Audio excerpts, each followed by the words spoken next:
Seterusnya saya ingin mengulas mengenai saranan daripada Yang Berhormat Pasir Mas supaya kerajaan mengislamkan dasar belia. Untuk makluman Yang Berhormat, dasar belia yang digubal sememangnya telah memberi penekanan secara syumul, holistik bagi pembangunan belia yang merangkumi ruang lingkup kehidupan semua agama melalui penerapan nilai-nilai murni, termasuklah nilai-nilai kerohanian, kepribadian, tingkah laku keagamaan serta keupayaan dan daya saing ke arah membentuk pribadi belia yang unggul. Saya ada sedara yang lebih lanjut lagi saya boleh sampaikan kepada Yang Berhormat. Temerloh dengan Sepang. Ini sahabat saya, ni Temerloh lepas. Sila. Terima kasih Yang di-Pertua. Terima kasih Yang Berhormat Menteri.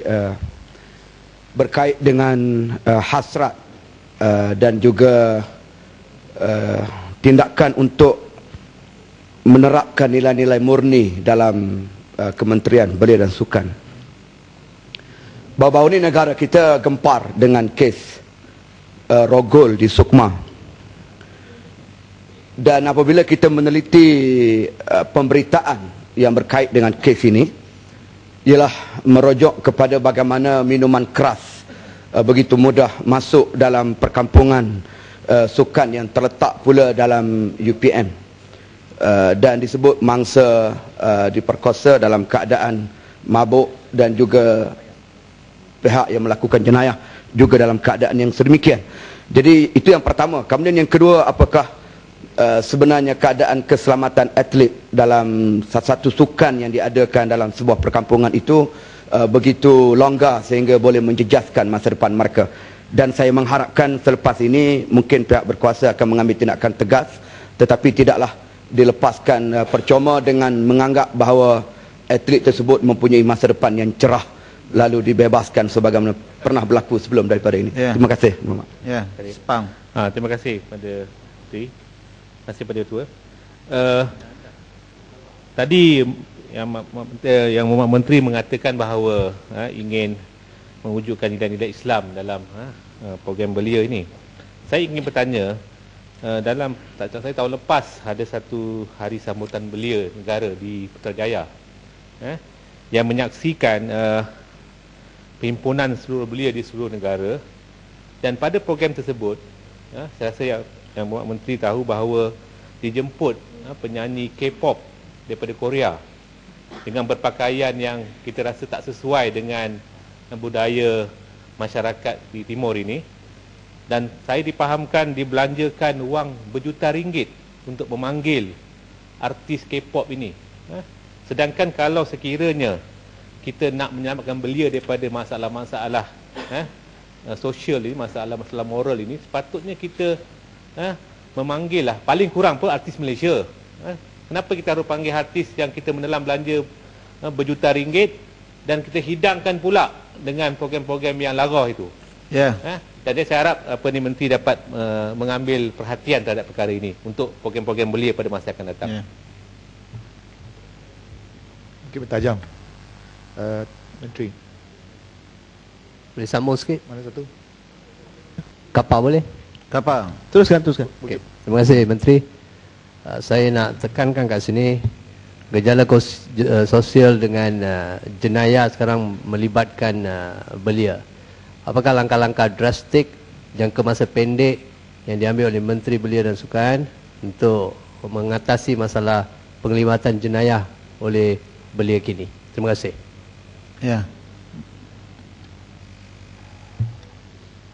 Sila. Tuan Pengerusi, Tuan Speaker, saya nak bertanya kepada Menteri. Tadi Menteri kata bahawa IM4U bukanlah untuk menggantikan rakan muda. Jadi saya nak tahu bahawa apakah perbezaan antara dua-dua program ini? Sebab adakah mungkin mempunyai redundancy yang akan menghabiskan kos ataupun membazirkan kos, sedangkan satu saja program belia sudah mencukupi, satu saja rakan muda sudah mencukupi. Terima kasih. Sila, Menteri. Terima kasih ahli-ahli yang berhormat. Terima kasih atas keprihatinan dan juga soalan-soalan yang dikemukakan tadi. Pertamanya sahabat saya daripada Temerloh yang telah menyentuh mengenai kes isu semasa, iaitu kes pemerkosaan ataupun kes tuduhan rogol yang telah berlaku di Sukan Malaysia baru-baru ini. Saya telah memaklumkan kepada pihak media dan seterusnya kepada rakyat bahawa kes ini adalah satu kes yang amat-amat mendukacitakan. Dan saya dapati bahawa setelah merujuk kepada Majlis Sukan Negara dan juga kepada pihak-pihak yang berkenaan, kes ini adalah satu kes sahaja yang pernah berlaku dalam sejarah penganjuran sukan Malaysia semenjak tahun 1986. Walau bagaimanapun, namun demikian, walaupun hanya satu kes, ia adalah satu kes terlalu banyak daripada apa yang dikehendaki. One case too many. Dan oleh demikian, saya menganggap amat-amat serius perkara ini. Dan untuk makluman Dewan, sebagai penjelasan apa yang telah berlaku, tuduhan apa yang telah berlaku, berdasarkan kepada laporan yang saya telah terima, adalah bahawa ada dua insiden yang berkaitan. Yang pertamanya insiden yang melibatkan pemain-pemain, atlet dan juga malangnya jurulatih daripada pasukan bola baling lelaki wilayah persekutuan setelah mereka kalah pada perlawanan pada hari yang tersebut. Pada malam itu mereka telah buat keputusan untuk keluar dan membeli minuman keras dan bawa minuman keras itu masuk ke dalam perkampungan sukan di Universiti Putra Malaysia, College kedua, di mana minuman keras itu diminum bersama di gelanggang bola keranjang College kedua UPM. Dan perkara tersebut telah berlangsung, dan setelah perkara tersebut telah tamat ataupun insiden tersebut telah tamat, maka berlakunya insiden yang kedua yang melibatkan antara individu yang hadir di acara minuman keras tersebut, yang melibatkan 3 atlet lelaki dengan seorang pegawai tambahan, iaitu pegawai tambahan perempuan daripada pasukan yang sama. Saya telah minta supaya pertamanya, sambil kita menunggu hasil siasatan daripada pihak PDRM, dan perkara ini saya nak maklumkan kepada Dewan sebagai update kepada kes ini, bahawa pagi tadi saya telah berhubung dengan Peguam Negara, di mana kertas siasatan ataupun investigation paper daripada pihak PDRM telah pun sampai ke tangan Peguam Negara, di kamar Peguam Negara, dan Peguam Negara saya difahamkan oleh beliau akan mengambil tindakan secepat mungkin mengenai kes ini dari segi jenayah. Soal apa yang dibangkitkan oleh Temeloh bahawa mereka harus tidak dilepaskan oleh kerana masa depan yang cerah, itu bukannya keputusan kerajaan atau kementerian, itu adalah ulasan daripada hakim waktu perbicaraan seorang atlet bowling dahulu, ya. Jadi kita harap kali ini ada perbicaraan yang adil dan ada hukuman yang setimpal daripada badan kehakiman. Soal yang di bawah pengelolaan kementerian adalah soal disiplin dan juga melanggar tata etika disiplin dengan membawa masuk minuman keras ke dalam perkampungan sukan.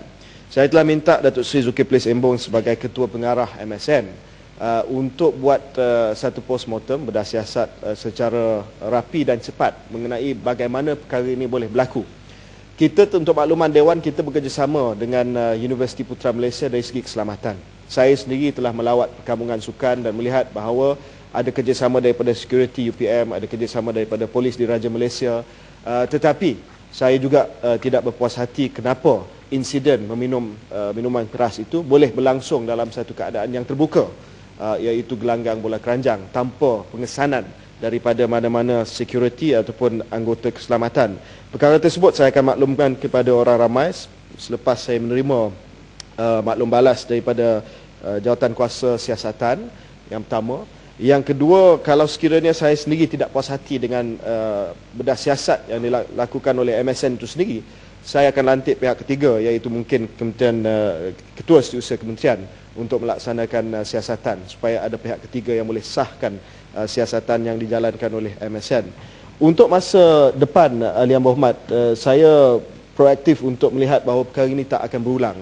Jadi kita ada Sukan Malaysia di Perlis di Kanga pada sekejap, ya, ampang saya habiskan dulu, untuk tahun depan. Dan selain daripada usaha untuk kita ketatkan lagi keselamatan, di mana saya sendiri akan memanggil majlis-majlis sukan negeri supaya majlis sukan meningkatkan agar kontingen mereka dapat dihantar dengan keadaan yang selesa. Saya juga telah minta agensi anti-doping Malaysia, ADAMAS, untuk kemukakan satu protokol baru, iaitu untuk memastikan bahawa temasya-temasya kita akan datang adalah bebas daripada bukan hanya dadah, drug free, tetapi juga alcohol free.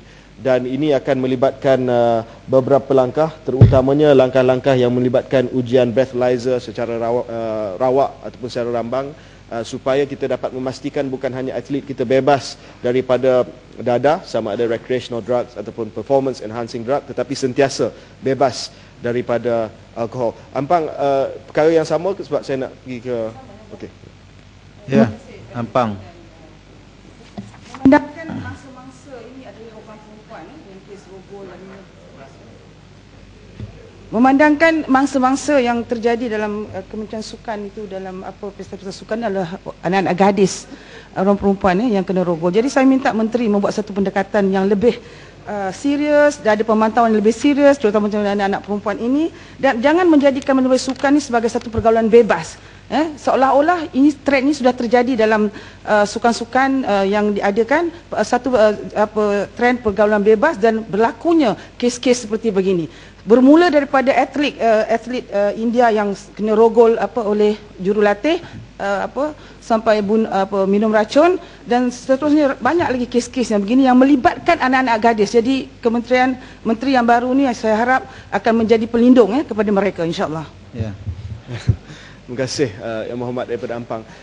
Untuk makluman, saya cuma nak jelaskan bahawa pergaulan di peringkat asrama adalah bukannya pergaulan bebas. Atlet wanita sudah pasti diletakkan dalam asrama wanita, atlet lelaki diletakkan dalam atlet lelaki. Tidak ada pergaulan di peringkat asrama itu sendiri. Dalam kes ini, Ahli Yang Berhormat, ia melibatkan seorang pegawai wanita yang ada dalam pasukan itu sendiri.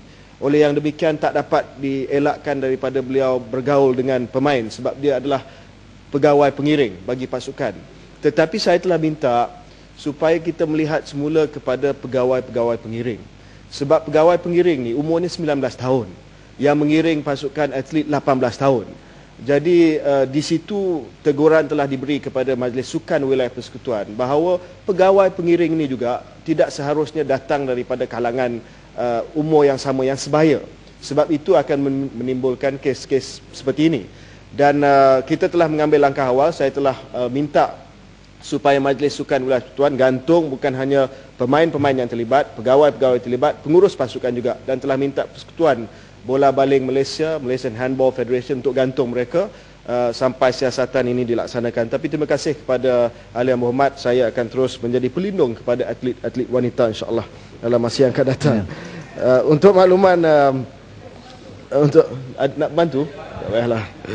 Untuk makluman Ahli Yang Berhormat daripada Sepang, ya, Ahli Yang Berhormat daripada Sepang, memang betul pada tahun lepas di Himpunan Jutaan Belia Putrajaya telah diundang satu kumpulan K-pop, ya, yang telah menimbulkan pelbagai reaksi.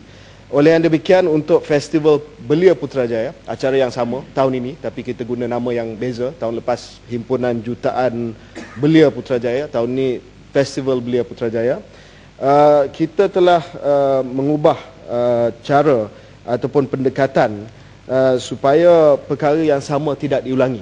Dan untuk makluman Ahli Yang Berhormat daripada Sepang, kali ini kita tidak jemput artis luar negara, terutamanya artis K-pop. Kali ini kita hanya menjemput artis-artis tempatan, dan juga kali ini kita telah meningkatkan lagi program-program yang saya rasa lebih berfaedah. Contohnya program Tadarus Al-Quran, Forum Perdana Ahli Wal Islam, pertandingan nasyid, kembara ziarah dakwah, karnival halal Taiban, khutbah khas sempena Hari Belia, dan solat hajat. Jadi aspek itu saya cuba mengimbangi tahun ini dengan apa yang menjadi kritikan pada tahun lepas, dan saya dapati bahawa sambutan tahun ini dengan tidak adanya K-pop, dengan adanya peningkatan dari segi program-program kerohanian adalah amat-amat dialukan oleh boleh panggil Ustaz Azhar Idrus lah. Dia ni boleh menarik ramai ni. Saya rasa orang UMNO peminat. Orang UMNO peminat dengan Ustaz Azhar Idrus ni. Boleh tak? Boleh fikirkan. Sebab beliau ni adalah ikon anak muda, ya, tanpa mengira parti politik. Apa salahnya kita panggil dia untuk menarik, sebab dia ni ada tarikan. Apa ni, menteri duduk sebelah lah, menteri duduk sebelah. Apa ni, Azhar. Saya rasa cadangan yang baik, tapi ada ramai juga ustaz yang lebih popular yang tidak akan mempolitikkan keadaan di Festival Belia Putrajaya. Tapi terima kasih. Ringkas, saya manjangkan tadi yang Tuan Yang Tua sebab saya difahamkan Yang Mohamad Kota Belud belum sampai lagi dah sampai dah. Saya cepatkan sikitlah. Untuk soalan daripada Kampar tadi, gejala sosial yang drastik melibatkan jenayah. Sukacita saya maklumkan bahawa Kementerian Belia dan Sukan sedang merancang untuk bekerjasama dengan Kementerian Dalam Negeri dalam satu program Lautan Biru, Blue Ocean Strategy, bagaimana kita dapat melibatkan lebih ramai lagi orang muda dalam rakan KOP, dalam pelbagai usaha kesukarelawanan untuk memastikan bahawa orang muda akan tampil berdepan dan memerangi jenayah bersama dengan polis dan juga anggota-anggota penguatkuasaan. Soalan daripada Bukit Mertajam, kalau tak silap saya, mengenai penindihan antara rakan muda dan IM4U. Untuk makluman Bukit Mertajam, perkara ini telah pun kita perhalusi setelah diperkenalkan IM4U. IM4U ini beza daripada rakan muda. Rakan muda di bawah pengelolaan KBS itu sendiri.